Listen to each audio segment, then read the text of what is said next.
The moment we thought everything was eternal. Every empire, every government has trusted its own currency forever. Each believed its promises would never be shaken, and made its people believe the same. But history always does what it does best.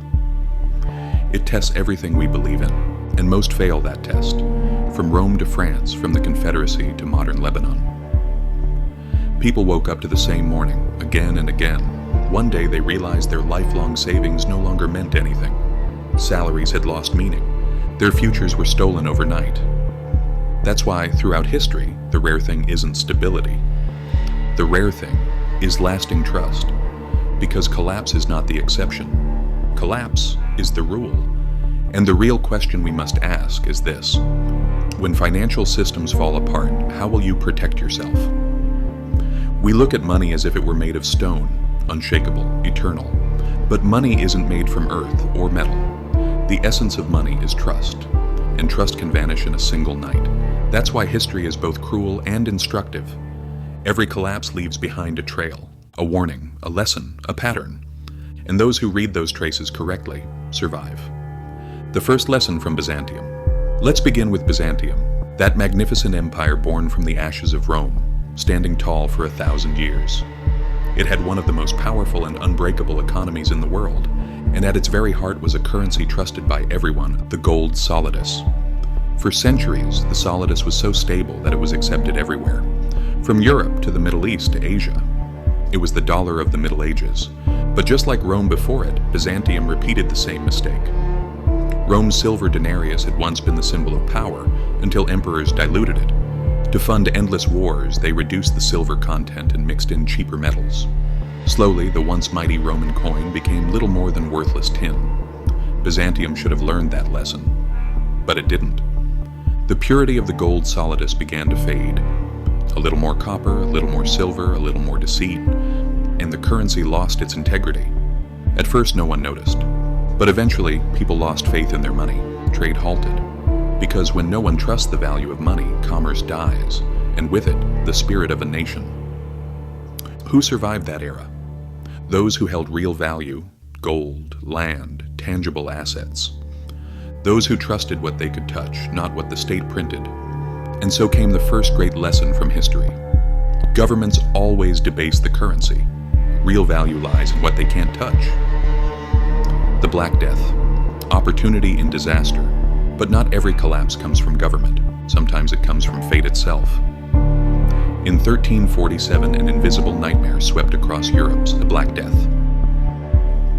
Within 4 years, half the continent was gone. Cities emptied, fields went untended, trade routes fell silent. And yet, even amid apocalypse, the economy evolved.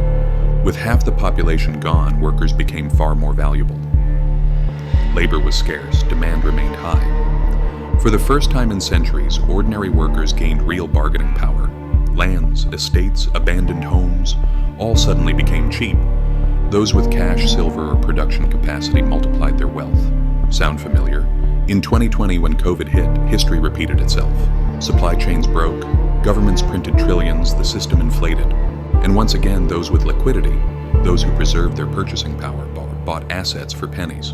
Real estate soared, markets rebounded, and wage earners stayed where they were.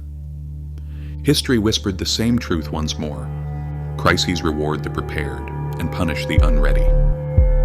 Florence. The too big to fail illusion. Fast forward to the 14th century. Florence, the financial capital of Europe.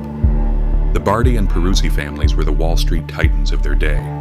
They lent vast sums to King Edward III of England. But the war dragged on longer than expected, and Edward defaulted. Suddenly, those too big to fail banks collapsed. Deposits vanished. Trade froze. The city fell into ruin. Florentines learned a brutal lesson that day. Being big doesn't mean being safe. Centuries later, in 2008, that same sentence echoed again. Lehman Brothers was big too. But history doesn't care about size, only trust. And when trust dies, even mountains crumble. The American Civil War, the death of paper. Now, to the 19th century, the American Civil War. History remembers its battles and politics, but the real war was over money. The North printed greenbacks and paper notes with no gold backing, relying only on the word of the government. At first it seemed brilliant, but as printing continued, prices rose and trust evaporated.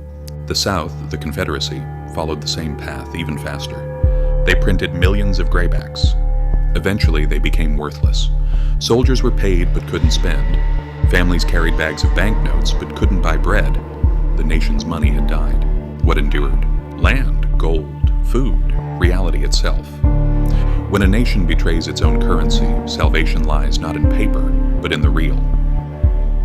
In the 1790s, the French Revolution brought money back to center stage. The monarchy had fallen, church lands were seized. The new government issued a paper currency called the assignat, backed by those lands. At first, people believed, but greed crept in. Each new note made the last one worth less.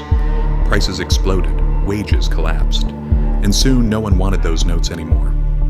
Farmers refused them. Silver, not paper, they said.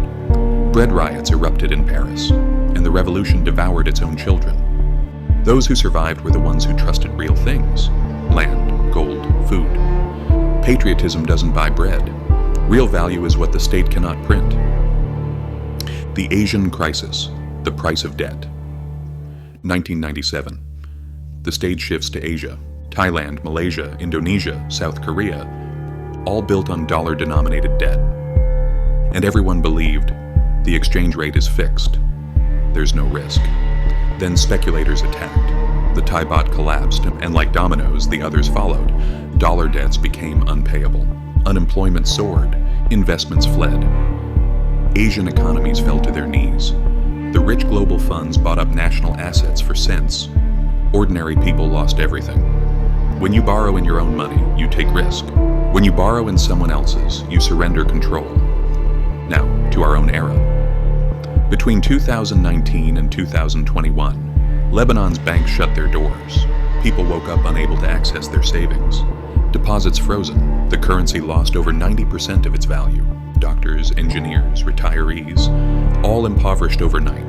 Their money meaningless. But a few had seen it coming. They had gold, foreign currency, overseas accounts. They survived. The rest, those who blindly trusted their system, lost everything. The money in the bank isn't yours, it's a loan you've given them, and if they choose not to repay, they won't. And now, the cycle returns. In 2008, when houses changed hands overnight. In 2020, when trillions were printed. In 2023, when banks collapsed in days, we saw the same story again. When trust disappears, even the strongest walls of the system tear like paper. History is clear. No system lasts forever. Every cycle eventually breaks. But when that moment comes, some fall, others rise. In Byzantium, gold holders won. After the plague, those with liquidity grew rich. In Florence, the skeptical survived. In America, landowners endured. In France, the ones with food lived. In Asia, the debt-free prospered. In Lebanon, those who kept money out of banks escaped ruin. The truth behind all these stories is simple and harsh. Paper collapses. Debt enslaves. But real value, gold, land, skills, production, human labor, endures. History keeps offering the same opportunity. When crisis strikes, everyone panics. But the prepared build the new world. So let me leave you with one question. When the next collapse comes, who will you trust? The state, the bank, or your own hands, your knowledge, your ability to create? History doesn't protect the believers. It protects the prepared. And every crisis isn't just destruction. It's the beginning of a new ascent. Because every collapse is a silent transfer from believers to seers, from paper to value, from words to action. Remember, history doesn't repeat, but it always crushes those who ignore it. History is one of the oldest ways to predict the future. I'll simply show you where to look, and you'll decide which path to take. If this gave you a new perspective, stay with us and subscribe.